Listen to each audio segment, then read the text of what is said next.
नमस्कार दोस्तों, स्वागत है आप सभी का आपके अपने यूट्यूब चैनल पर। तो आज हम बात करेंगे राष्ट्रपति की जो संपूर्ण प्रक्रिया है, राष्ट्रपति की जो संपूर्ण प्रक्रिया है उसके बारे में आज हम वो बात करने वाले हैं। तो कुछ बच्चों के जो कमेंट है वो आ रहे थे कि सर आप हैं वो हिंदी चैप्टर फर्स्ट का वीडियो लेकर आए। तो हम जल्द ही हिंदी चैप्टर फर्स्ट का वीडियो भी लेकर आएंगे। उनके नोट्स है वो तैयार हो रहे हैं और सभी के जो नोट्स है वो बना करके हम आपको जल्द से जल्द है वो सभी चैप्टर्स के वीडियो है वो प्रोवाइड करवा देंगे। क्योंकि इस वीडियो को अपलोड करने करने पर है वो आप सभी के कमेंट आएंगे कि सर आपने हिंदी चैप्टर का जो वीडियो है वो अपलोड करने के लिए कहा था। मैंने कमेंट आपको पिन किया था कि मैं नेक्स्ट वीडियो हिंदी चैप्टर पर लेकर आऊँगा, लेकिन ये जो टॉपिक है बहुत ही इम्पोर्टेंट टॉपिक था, इसलिए मैंने इस पर वीडियो बनाया है। क्योंकि जो हमारे पहले के जो सब्सक्राइबर्स हैं उनको इस बात का नॉलेज होना चाहिए। क्योंकि जो टेंथ टेंथ प्लस के या ट्वेल्थ वाले हैं वो अब जो अन्य जो एग्ज़ाम हैं उनमें बैठने जा रहे हैं, अर्थात जो अन्य जो एग्ज़ाम है वो देने जा रहे हैं। तो उनमें इम्पोर्टेंट क्वेश्चन है इसके। तो चलिए शुरू करते हैं। पहले हम बात करते हैं कि 21 जुलाई 2022 को कौन भारत के 15वें राष्ट्रपति के रूप में चुने गए। तो यहाँ पर ऑप्शन है द्रौपदी मुर्मू, यशवंत सिन्हा, रामनाथ कोविंद, सत्यपाल मलिक। तो इनके बारे में हम अंत में बात करेंगे और हम पहले जान लेते हैं फर्स्ट से यहाँ पर जानेंगे कि भारत के जो राष्ट्रपति है वो किस इसकी जो प्रक्रिया है वो क्या है। तो आपको बता दें कि भारत के जो राष्ट्रपति है उसकी जो प्रक्रिया है वो संविधान के जो भाग 5 है उसके अंतर्गत बताया गया है कि अनुच्छेद 52 के अनुसार क्या कहा गया है। अनुच्छेद 52 के अंतर्गत कहा गया है कि भारत का है वो एक राष्ट्रपति होगा। किसके अनुसार? अनुच्छेद 52 के अनुसार भारत का एक राष्ट्रपति होगा। अनुच्छेद 53 के अनुसार कार्यपालिका शक्ति है वो अनुच्छेद 53 के अनुसार आती है। और एक्ट 54 के अनुसार क्या बताया गया है कि निर्वाचन मंडल है वो उसके अनुसार एक्ट 54 के अनुसार निर्वाचन मंडल के बारे में बताया गया है। और एक्ट 55 के अनुसार बताया गया है कि निर्वाचन विधि है वो किस प्रकार से संचालित की जाती है उसके बारे में बताया गया है। और एक्ट 56 के अनुसार बताया गया है कि एक्ट 56 में है वो कार्यकाल बताया गया है। आपके प्रश्न आ सकता है, कोई भी आप कॉम्पिटिटिव एग्जाम देते हैं तो उसमें पूछा जा सकता है कि कार्यकाल है वो कौन से एक्ट के अनुसार आता है। तो एक्ट 56 के अनुसार यानी अनुच्छेद 56 के अनुसार आता है। और महाभियोग यानी महाभियोग हटाने की जो प्रक्रिया है वो किसके अनुसार है? महाभियोग लगाने या हटाने की जो प्रक्रिया है वो अनुच्छेद 61 के अनुसार है। महाभियोग की जो प्रक्रिया है वो अनुच्छेद 61 के अनुसार है। और एक्ट 72 के अनुसार क्या है कि समाधान वाला जो प्रक्रिया है वो एक्ट 72 के अनुसार आता है। अब बात आती है कि चुनावी विवाद, यानी जब चुनाव में कुछ विवाद हो जाता है, उसके निपटारे के लिए क्या किया जाए। तो उसका जो निपटारा है वो सर्वोच्च न्यायालय है वो करता है, यानी सुप्रीम कोर्ट द्वारा उसका जो है निपटारा किया जाता है।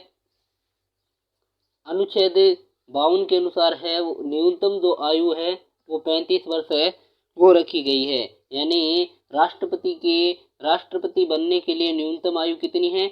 35 वर्ष है। मोस्ट इम्पोर्टेंट क्वेश्चन है।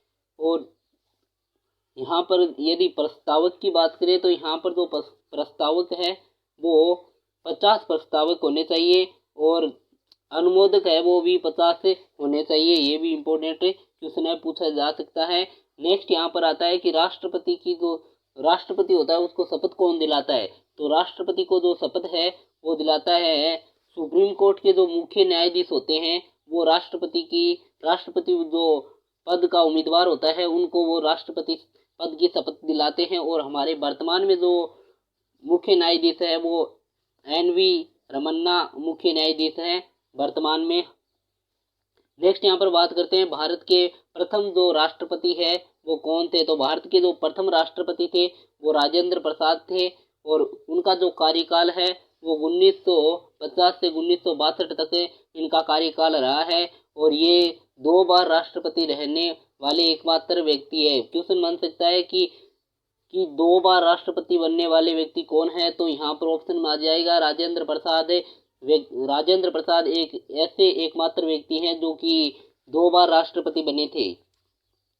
नेक्स्ट यहाँ पर आता है कि दूसरे 2 राष्ट्रपति कौन थे, तो दूसरे 2 राष्ट्रपति थे वो सर्वपल्ली राधाकृष्णन है, वो राष्ट्रपति बने थे। और ये पहले उपराष्ट्रपति थे, यानी जो राजेंद्र प्रसाद थे उनके कार्यकाल में ये क्या थे, ये उनके कार्यकाल में उपराष्ट्रपति रहे थे।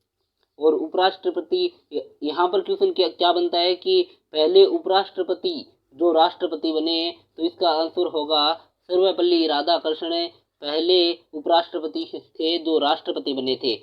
और इनको है वो 1954 में भारत रत्न प्राप्त करने वाले ये पहले व्यक्ति थे, यानी भारत रत्न जो सम्मान है वो प्राप्त करने वाले फर्स्ट व्यक्ति कौन थे, तो राधाकृष्णन थे। यहाँ पर यह क्वेश्चन बन सकता है कि पहले वो व्यक्ति जो भारत रत्न प्राप्त करने वाले राष्ट्रपति बने, तो उसका जो आंसर होगा वह होगा सर्वपल्ली राधाकृष्णन। और कब इनको सम्मान मिला था भारत रत्न, तो 1954 को इनको मिला था। और इनके उस 1954 में 3 व्यक्ति प्रमुख थे जिनको भारत रत्न जो सम्मान मिला था, उसमें राधाकृष्णन थे, सीवी रमन थे और गोपालाचारी थे। नेक्स्ट यहाँ पर बात करते हैं, नेक्स्ट यहाँ पर आता है कि डॉक्टर जाकिर हुसैन है।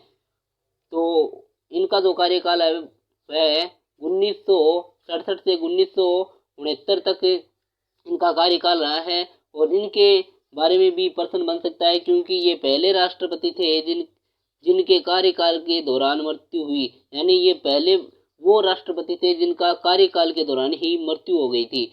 अनुच्छेद 57 के अनुसार कहा गया है कि राष्ट्रपति के री-इलेक्शन हो सकते हैं, यानी राष्ट्रपति के जो चुनाव है वो दोबारा हो सकते हैं, 1 के बाद 2, 2 के बाद 3, 4, जितने भी हो उतने री-इलेक्शन हो सकते हैं। यहाँ पर फिर आए थे वीवी गिरी है, वो राष्ट्रपति बने थे। और वो राष्ट्रपति कैसे बने थे,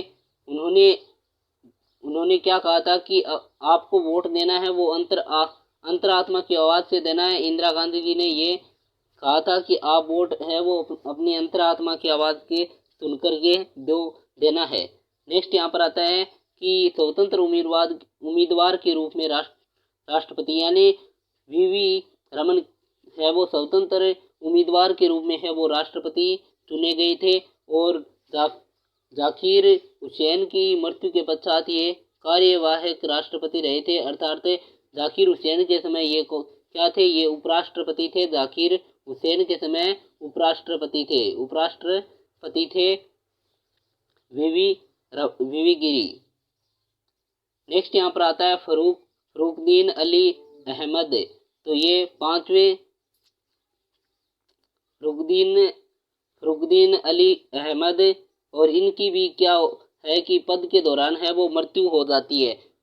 फिर आते हैं नीलम संजीव रेड्डी है वो आते हैं, और इनका जो कार्यकाल है वो 1977 से 1982 तक रहा है। ये एकमात्र निर्विरोध राष्ट्रपति थे, अर्थात इनके विपक्ष में कोई भी खड़ा नहीं हुआ। नेक्स्ट यहाँ पर आता है, तो यहाँ पर क्वेश्चन क्या बनता है कि एकमात्र निर्विरोध राष्ट्रपति कौन है, तो आप लिखोगे नीलम संजीव रेड्डी। नेक्स्ट आता है ज्ञान जेल सिंह। इनके ऊपर बहुत इंपॉर्टेंट क्वेश्चन बनता है, क्योंकि इन्होंने एक कार्य किया था। चलिए जानते हैं कि पॉकेट वीटो का उपयोग करने वाले एकमात्र राष्ट्रपति, यानी पॉकेट वीटो यानी क्या था कि एक जो कानून बनाया जाता है, जो देय जारी किया जाता है, उसके अनुसार जो भी राष्ट्रपति को सौंपा गया था वो उन्होंने क्या किया था, अपनी पॉकेट के अंदर रख लिया था। अर्थात पॉकेट के अंदर रखने का तात्पर्य होता है कि चुपचाप बिना कहे मना कर देना होता है। और उस समय प्रधानमंत्री राजीव गांधी थे। नेक्स्ट यहाँ पर आते हैं डॉक्टर APJ अब्दुल कलाम, जिसको मिसाइल मैन के नाम से भी जाना जाता है। वो राष्ट्रपति के पद पर रहे थे, बहुत ही अच्छे कार्य से जाने जाते हैं, क्योंकि इन्हें मिसाइल मैन कहा जाता है और ये बच्चों से बहुत ही स्नेह करते थे। 2002 से 2007 तक ये राष्ट्रपति रहे थे। नेक्स्ट आते हैं प्रतिभा देवी पाटिल। प्रतिभा देवी पाटिल है, वो 2007 से 2012 तक है वो राष्ट्रपति पद की है वो उम्मीदवार रही थी और पहली महिला राष्ट्रपति थी। ये पहली महिला राष्ट्रपति बनी थी। नेक्स्ट यहाँ पर आते हैं प्रणब मुखर्जी, जो कि 2012 से 2017 तक है वो राष्ट्रपति पद पर रहे थे और 2019 में इनको भारत रत्न सम्मान दिया गया था और 2019 के बाद किसी को भी भारत रत्न सम्मान नहीं मिला है। और भारत रत्न सम्मान 2019 में भूपेन हजारिका को, नानाजी देशमुख को और प्रणब मुखर्जी को प्राप्त हुआ है। नेक्स्ट यहाँ पर बात करते हैं तो रामनाथ कोविंद है वो 24 जुलाई तक है वो राष्ट्रपति है और 24 जुलाई के बाद है वो आगे आपको बता देंगे द्रौपदी मुर्मू बनने वाली है। राष्ट्रपति पद की जो शपथ है वो 24 जुलाई को द्रौपदी मुर्मू को दी जाएगी। तो हम बात कर रहे थे रामनाथ कोविंद की। तो रामनाथ कोविंद है वो 25 जुलाई 2017 से है वो राष्ट्रपति पद पर उम्मीदवार रहे हैं। तो यहाँ पर ये बिहार के राज्यपाल भी रहे हैं और भारत के 14वें राष्ट्रपति रामनाथ कोविंद है। नेक्स्ट बात करते हैं द्रौपदी मुर्मू। तो द्रौपदी मुर्मू ने 3 रिकॉर्ड कायम किए हैं। तो 3 रिकॉर्ड जो द्रौपदी मुर्मू के नाम बने हैं उनमें से फर्स्ट है कि देश की पहली आदिवासी महिला राष्ट्रपति कौन है, द्रौपदी मुर्मू है। और देश की दूसरी महिला राष्ट्रपति कौन है, द्रौपदी मुर्मू है।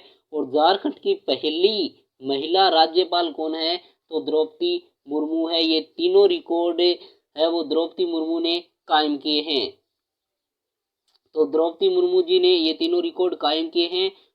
अब बात करते हैं राष्ट्रपति चुनाव की जो प्रक्रिया है वो किस प्रकार है। तो राष्ट्रपति चुनाव है वो 18 जुलाई 2022 को हुए थे वर्तमान में। और इलेक्शन है वो किस प्रकार हुए हैं, तो 54 अनुच्छेद यानी 54 एक्ट के अनुसार बताया गया है कि इलेक्शन है वो इलेक्टेड MP और इलेक्टेड MLA हैं वो राष्ट्रपति चुनाव है वो लड़ सकते हैं। और इसमें काउंटिंग की बात करें तो काउंटिंग 21 जुलाई 2022 को हुई थी और इसमें 50% प्लस 1 वोट वैल्यू वाले हैं वो राष्ट्रपति पद के उम्मीदवार रहे हैं। और अब बात करते हैं शपथ की। तो द्रौपदी मुर्मू को जो शपथ है वो 24 जुलाई को दिलाई जाएगी। नेक्स्ट यहाँ पर बात करते हैं द्रौपदी मुर्मू का जो जन्म है, तो उसके बारे में बात करते हैं। तो द्रौपदी मुर्मू का जो जन्म है वो मयूरभंज उड़ीसा यानी मयूरभंज उड़ीसा में हुआ है। एक आदिवासी परिवार में इनका जन्म हुआ है। आदिवासी परिवार से निकल करके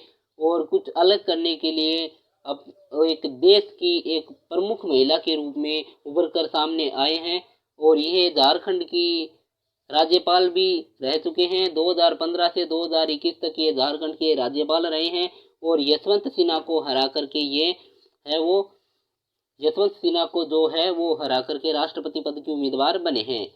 और वेरिट वोट की बात करें तो संसद में वेरिट वोट थे वो 748 थे और जिसमें से 540 द्रौपदी मुर्मू को प्राप्त हुए हैं और 208 है वो यशवंत सिन्हा को प्राप्त हुए हैं। 21 जुलाई 2022 को। अब बात करते हैं हम हमारे क्वेश्चन की जो हमने छोड़ा था फर्स्ट में, अब उसकी बात करेंगे, उसका आंसर जानेंगे।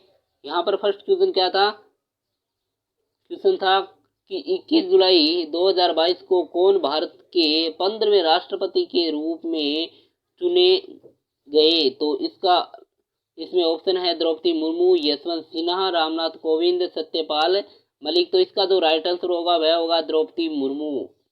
तो ये था आज का वीडियो कैसा लगा आपको कमेंट करके ज़रूर बताना। यदि चैनल पर नए हो तो सब्सक्राइब करके ऑल पे क्लिक जरूर कर लीजिएगा। मिलते हैं गाइस नेक्स्ट वीडियो में कुछ नए टॉपिक के साथ। तब तक के लिए जय हिंद जय भारत। और आपके जो क्लास 12th के जो वीडियोज़ है वो अन्य सब्जेक्ट के हिंदी इंग्लिश चैप्टर, इंग्लिश के 2 चैप्टर्स हैं, अन्य के सभी के जो वीडियोज़ है वो हम प्रोवाइड करवा देंगे। आपके जो नोट्स हैं वो अच्छे प्रकार से हमें बना करके आपको वीडियो देते रहेंगे। तो चैनल पर नए सब्सक्राइब करके ऑल पे क्लिक जरूर कर लीजिएगा। मिलते हैं नेक्स्ट वीडियो को नए टॉपिक के साथ, तब तक के लिए जय हिंद जय भारत।